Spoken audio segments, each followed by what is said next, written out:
परिवहन मंत्रालय की ओर से सभी राज्यों को एक दिशा निर्देश जारी हुए हैं जिसमें यह कहा गया है कि जो ऐप बेस्ड कैब और बाइक की सर्विसेज हैं वो अब पीक आवर्स में दुगना तक किराया ले सकते हैं। यानी आपने अगर कैब ऐप से बुक करवाई, पहले फेयर कुछ और दिखाएगा, अगर वो पीक आवर्स है तो जब आप अपने डेस्टिनेशन पर पहुंचेंगे तो वो फेयर बढ़ भी सकता है। अब इस पर मेरे साथ में बातचीत करने के लिए दिल्ली सरकार के पूर्व डिप्टी कमिश्नर अनिल चिकारा सर हैं जो कि खुद उस पॉलिसी से जुड़े रहे हैं। अनिल सर, ये जो गाइडलाइंस जारी किया गया है इसके ऊपर में राज्य सरकार कब तक जो है वो अपने नियम कानून बनाएंगे और इससे आम लोगों पर क्या असर पड़ेगा? सबसे पहले बात रवीश जी मैं इसमें बताना चाहूँगा कि ये भारत सरकार का बहुत वेलकमिंग स्टेप है।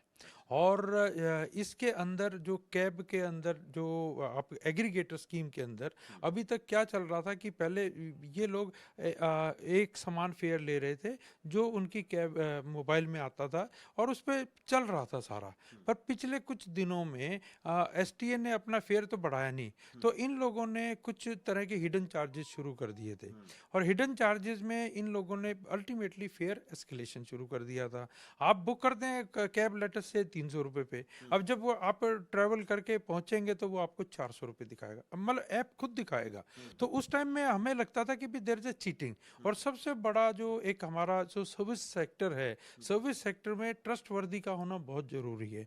और ये जब ये प्रैक्टिस जो देखा गया है, ये प्रैक्टिस पिछले 6 महीने से 8 महीने पहले शुरू होने लगी और इसमें भी कंपटीशन होने लगा। मतलब ओला कुछ बढ़ा रहा है, रैपिडो कुछ बढ़ा रहा है, तो ये सारा सारा जो एक डर्टी गेम शुरू हो गया था। और मिनिस्ट्री ऑफ रोड ट्रांसपोर्ट ने इसमें संज्ञान लेते हुए एक बहुत अच्छी डायरेक्शन जो मेरे ख्याल आज ही निकाली है। और उसमें इन्होंने कहा है कि जो आपका फेयर है, जो एसटीए एक फेयर फेयर डिसाइड कर देगा, स्टेट ट्रांसपोर्ट अथॉरिटी, ये राज्य सरकार के परिवहन का एक हिस्सा है एसटीए बोर्ड। और एसटीए बोर्ड इसको फेयर को डिसाइड करता है। और उस फेयर में इन्होंने दो प्रोविज़न दिए हैं कि भाई अगर आपका जब पीक आवर नहीं है तो आप इसको डाउन कर सकते हैं अप टू 50%। अगर पीक आवर्स में बढ़ाते हैं तो it can go up to 200%, यानी कि दुगना किराया। और इसके साथ में ये भी रखा गया है कि कई बार हमारा एक डिस्प्यूट होता है, मेरा अपना है कि मेरा एक उबर के साथ में हुआ, वो आया नहीं, आने के बाद में मैंने वो कैंसिल किया, लेकिन मेरे उसके बाद भी पैसा नेक्स्ट ट्रेवल पे कट गया। तो अब मैं क्योंकि कसूर उसका था, उसने डिले किया। आई डोंट नो कि what was the system in their app कि वो मेरी बात को तो सुन नहीं रहे थे लेकिन वो अपना पैसा काट रहे थे। बट इसके अंदर ये कह गया है कि अगर ड्राइवर खुद कैंसिल करता है तो ही हैज टू पे पेनल्टी, अगर मैं करता हूं तो आई हैव टू पे minor amount of the penalty, but it is a fair business. तो हमारा मैं कहना चाहूँगा पूरे देश में जहाँ पर भी एग्रीगेटर स्कीम चली है उस जगह की, उस शहर की हमारी जो कनेक्टिविटी थी वो बहुत अच्छी हुई है, सर्विसेज अच्छी है। और जब जहाँ तक फेयर रेगुलेशन में एक ये जो समस्या आ रही थी, it has been clarified by ministry of road transport. लेकिन सर, इससे सवाल ये उठता है कि क्या अब आम आदमी की जेब पर इसका ज्यादा असर पड़ेगा, यानी उसका आना जाना महंगा होगा? मैं आपको कहना चाहूँगा कि अगर एसटीए टाइम टू टाइम अपना रेगुलेशन मतलब फेयर स्ट्रक्चर मतलब ठीक करता रहेगा, अमेंड करता रहेगा, तो लोगों को पिंच नहीं होगा। ये सारी जब दिक्कतें होती हैं कि फ्यूल बढ़ गया, लेबर बढ़ गई, और हुआ ये था कि हमारे जैसे दिल्ली सरकार की मैं बात करूं तो दिल्ली सरकार ने जो फेयर बढ़ाया वो काफ़ी दिनों बाद बढ़ाया था। तो उस टाइम में फिर दे नीड कि भाई हमारा खर्चा जो है वो ज़्यादा आ रहा है, तो फिर ये इस तरह की टैक्टिक्स होने लगी। बट अब ये टैक्टिक्स को हम कम करने के लिए ये एक रिफाइंड पॉलिसी आ गई है। और आपका फेयर स्ट्रक्चर जो स्टेट डिसाइड करेगा उसी के मार्फत लोगों को ट्रेवल का एक्सपेंडिचर देना सर, पड़ेगा। एक आखिरी सवाल, दिल्ली सरकार में आप काफी दिनों तक रहे हैं। अभी जो दिल्ली सरकार का फेयर चल रहा है 13 रुपए के आसपास जी पर जी जी किलोमीटर के हिसाब जी से, जी यानी 3 किलोमीटर के बाद हाँ जी, हाँ, जो पहले उसके बाद में पहला अमाउंट ज़्यादा है, फिर उसके बाद में ये साइकिल शुरू होता है। जो फेयर एसटीए का, जो आपने टैक्सी का बताया, उसके बाद में फिर इसी तरह ऑटो रिक्शा का है।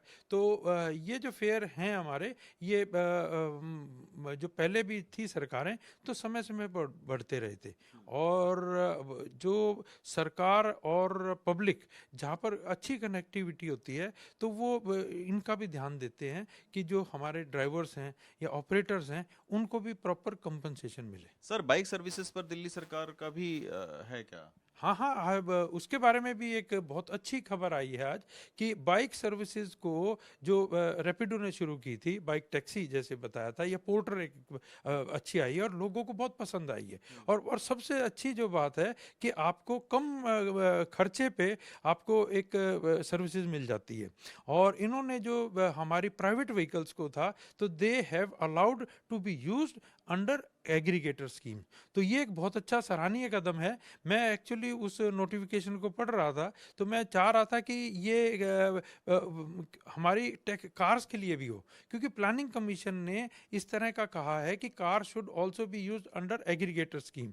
और मैं आपको 2 हफ्ते पहले की बात भी बताता हूँ, सीआईआई में एक बहुत हाई प्रोफाइल कॉन्फ्रेंस चल रही थी, तो उसमें भी दिस वाज डिस्कस्ड कि अगर हमारे यहाँ पर जो प्राइवेट कार्स हैं, they could be allowed to be used under aggregator scheme, तो हमारे दिल्ली की कंजेशन प्रॉब्लम समाप्त हो जाएगी, हमारी दिल्ली में जो पार्किंग की जो एक बहुत बड़ी समस्या है वो खत्म हो जाएगी, और लोगों की जो डिपेंडेंसी है जो अपनी कार, क्योंकि हमारी जो प्राइवेट कारें हैं, मैं आपको अगर मैं अपने घर के सामने भी बताऊं, तो शायद मैं 95% टू 90% वे गाड़ियाँ आइडल खड़ी रहती हैं, दे आर ऑक्यूपाइंग स्पेस। अगर मुझे एक इस तरह की सर्विसेज मिल जाती है, रिलायबल सर्विस मिल जाती है, और वो आने के बाद में आप देखेंगे कि हमारा जो ट्रेवल एक्सपेंडिचर थ्रू कार्स वो बहुत कम हो जाएगा, कंफर्टेबल हो जाएगा, और हमारे को बेसिकली पब्लिक को जो भी उसके जायज पैसा है वो देने में कोई दिक्कत नहीं है। तो क्या ये नियम लागू होगा दिल्ली में? हाँ, टू व्हीलर के लिए तो ये लागू का आज स्कीम आ गई है,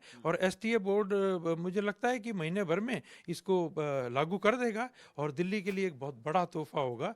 और मैं तो चाह रहा हूँ कि ये जल्दी से जल्दी पूरे भारत में हो, और इसमें हमारे को एम्प्लॉयमेंट की भी बहुत अच्छी अपॉर्चुनिटी मिलती है।